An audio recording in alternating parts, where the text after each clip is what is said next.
This lady injured her finger and nail in a train accident which was 18 years ago. And since then she was hiding it all the time. And I totally get it. We always want to hide something that we don't really feel confident about. My goal is to do the opposite. I want her to be showing off her fingers all the time, and since this is an index finger, I want her to point at everything with this nail, and I'm pretty confident that we can do this with the power of nail sculpting. Let's do this! Hello guys, this is Anastasia. Let's make some magic today.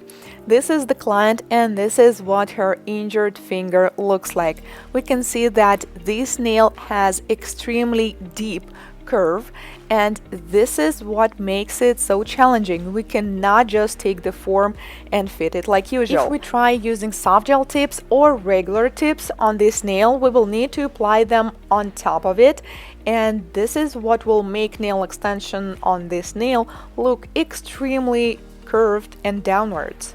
We could try using dual forms, but in this case we will need to apply too much product on top, and also I'm not even sure that it is going to fully cure underneath.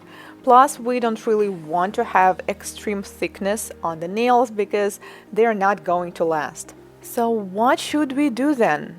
I think I will be using a combination of two techniques, which is sculpting on air and regular forms. But first we need to do nail prep. This is extremely important, especially when we're working with challenging nails. So I start with pushing back the cuticles using orange wood stick. On some nails it's quite easy, but on some nails the cuticles are very hard.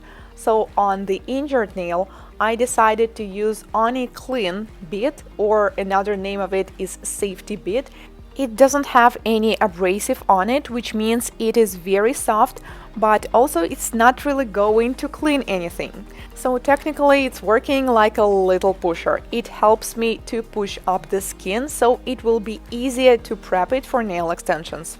But even when using safety bead, you need to be careful. When you're prepping the nail like this, do not press into the nail plate. You need to focus on pushing up the cuticles and the skin from the top and along the side walls. The speed is around 18,000 rotations per minute. These nails are short already, but when we have downwards growing nail, we need to make it as short as possible. So I'm filing the free edge and especially the corners. Then I proceed to dry manicure. This is diamond flame shaped bit with red abrasive mark. With this skin I can clean the surface of the nail plate as well as the dry cuticles on the top and along the side walls. And the speed is slightly lower now, it's 16,000 rotations per minute. First I work on the forward mode, but when I switch to the opposite side, I'm going to do a reverse mode. Do not forget to clean the dust from time to time, so you will see what's going on under the drill bit. Every time you're touching the nail plate or the skin, you need to understand what exactly you're doing. And most importantly, when doing dry manicure prep, you're not supposed to have any ridges on the nail from the drill bit.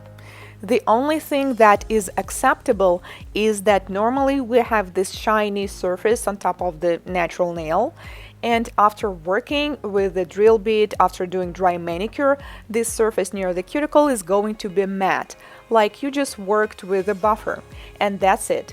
If you see any ridges once the nails grow longer, that means you were too aggressive on the nail plate with the drill bit. I clean everything under the cuticles and we see that we have some excess skin here. If I will just leave it like this, it will not be possible to apply the product closer to the cuticle. That's why I take off the surface shine with 180 grit buffer first, and then I'm going to trim the cuticles using manicure scissors. But I'm trimming only this white part of the dead skin and I'm not going any deeper. If you have a professional sharp manicure scissors, or you can also use nippers, it doesn't matter, just which tool works better for you, it is possible to do it clean without damaging the skin.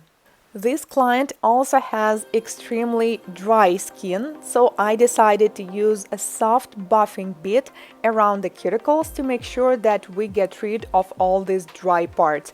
And when working with a bit like this, you need to use a low speed. Now it's about 12,000 rotations per minute. I carefully work around the nail to make sure we get rid of these small hangnails. Looks like we have more dry skin here on the thumb, so I decided to switch to another one. This is diamond bead, medium abrasive, and I'm working on the same speed, around 12 to 14,000 rotations per minute, to clean all this dryness. But this is very important. You are not supposed to file it all down, because in like 2 or 3 weeks it's going to get worse. So my goal is only to get rid of the parts that are already peeling from the skin.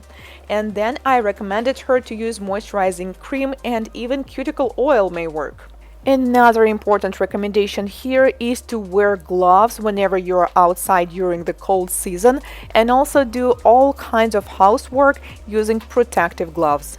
She shared that most of the housework, such as washing the dishes, she did without the gloves. So you can see what happens to the skin when you don't. So it is quite important to take care of your hands.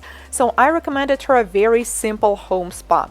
Apply any rich moisturizing cream on your hands, then put on the gloves and then another pair of gloves on top, and then do the cleaning, the washing, everything. So as you move, it is going to heat up and it is going to moisturize your skin even better. Then you throw away the first pair and you have clean house and beautiful hands. This is what they look like after manicure and cuticle care. Let's do extensions, but first I'm going to start with another nail because I decided to do different kinds of design on each nail. I'm going to use acrylic because in my opinion this is one of the best products to work with this kind of nails. I fit the form and we decided to do coffin shape. I applied dehydrator and non-acid primer, and now I'm going to build the free edge. Since I'm using the clear acrylic, you may not be able to see all the details, but I'm going to use color in a few moments so you will see it. I'm sorry that my head is sometimes in the corner of the frame, but I was so focused, I wanted to do it very well. So we decided to use a pink color. I add it near the cuticle and then do some ombre. Before applying pink color near the cuticle, I added some clear. I recommend you to do this all the time because first of all, clear products, they have better adhesion. They do not have any additives. And also, if the client decides to change the design next time, it will be easier to take it off. Then I'm going to add some glitter. This is a regular loose glitter, so I pick it up with a small bead of clear acrylic and also do some kind of ombre. This nail is going to remain clear, but also I will be adding bright white acrylic to create some kind of marble. We decided that we want to conceal this part of the natural nail, so I also used some nude to do ombre and also to hide it, so when the nail will be growing, we will not be able to see this part of the natural nail. Then I take some white, do some marbles in the center, and finally we need to seal with a clear acrylic. This design is like a combination of a little ombre near the cuticle, and on the free edge we have some kind of marble and cloudy design. We have a clear base and I added some white on the top. After a few seconds I take off the form and slightly pinch the nail. We're done with this one and now let's do the challenging one. Like I said, I'm going to use forms, but I cannot apply the form like I normally do, so I apply it right on top of the nail. So this is what it looks like from this side view. Because if I will apply it like I normally would under the free edge, we are going to have the exact same look as we had before. And our goal here is to fix that. Prep is exactly the same. I apply dehydrator, non-acid primer, and then I'm going to build the free edge. As you can see, the form is not even touching the nail yet, so I'm going to build the free edge first using nude acrylic as it would be a regular nail. We want to create the nail that actually is going to last, not just for the pretty picture. That's why it's important to follow all the rules of nail sculpting. So I'm building the free edge, which is slightly thin on the free edge. It's also thin along the sidewalls. It should be even. And also we are going to add more product in the center to build the apex. Then I see if the length is identical with the next nail, since this is the coffin shape and it's important to do it matching right away because it will be quite hard to fix it with a file. And then we're going to build the middle part of the nail. You can use any product to do this. I mean, thick consistency polygel will work as well, but with a hard gel it's going to be quite a challenge because the gel will try to go under the form. When I pick up the acrylic bead, I didn't pick it up as usual. It was more like dry consistency, so it's not going to fall under the form. Also, when I apply it, I'm not pressing too hard on the top because I want this product to stay on top. And this is how we conceal this middle part, and at this point it's almost looking like a regular nail, don't you agree? Since we already have enough product in the center of the nail, I'm not going to build the apex like usual. So technically this nail may look a little flat, but we know that there's a product underneath, so this is enough to get the proper structure for the nail that is going to last.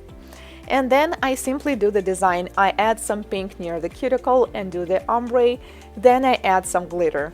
So this nail will have a similar color, but it is going to be nude. Overall, this set combines two types of design. On two nails we have regular ombre and glitter, just like on this nail, and on three of them we have marble looking design. Looks like we need a little bit more nude on the top, so I add it right away and then I seal it with a clear acrylic. If someone would open this video from this very moment, I think they will not be able to tell that this nail was injured at some point. Let me know if you agree. I also do not need to seal it a lot since we have enough product underneath. I just do it slightly to make sure that we have even surface. When I do product application, my goal is always to apply the exact amount of product that I need, so I will not need to spend too much time on filing and shaping. So even with this nail, it's not going to take me longer than 10 minutes. Then I take off the form and slightly pinch the nail, and this is what it looks like after product application. I haven't filed or shaped anything yet. So this extra curved free edge is now underneath the nail, which is totally fine, and later I'm also going to add a little bit acrylic to seal it. Then we need a little bit of filing and shaping, and if you would like to learn how to do the product application with acrylic or gel just like this, so you can transform any kind of nails, and most importantly you will be able to do the application just like me, to sculpt the nails with a brush, not with a file. Join my new updated online course, Nail Sculpting for Beginners. You will learn everything you need to do nail sculpting on forms using acrylic and hard gel. You will be able to watch lessons at any time that you choose because they are all pre-recorded. You will also get 75 CEU credits, live teacher graded assignments, and by the end of the course you will get 2 certificates. This year I added some updates, more exercises for product application. First, you will learn how to do product application, how to pick up the beads. We are going to practice on swatches, on tips, on yourself, and only after that we will do hands-on practice on models. You will be able to participate in live streams with me for students only, and most importantly, we will have Zoom meetings every month where we will talk about different problems in nail sculpting and I will answer all your questions. Since you will have personalized feedback from a live teacher, the seats are limited. Follow the link in the description to learn more and enroll. I look forward to seeing you in my course. Meanwhile, I'm finishing up with filing and shaping, and this is what it looks like. Now we only need to seal it with a top coat. This part is always so satisfying and exciting because we're about to see what the nails look like and how they shine. Are you ready to see the final look? This is it. I am so happy with the transformation that we did, and let me show you this nail. I was a little worried that this nail is going to look bulky, but I think it looks great. And let me show you the underneath view.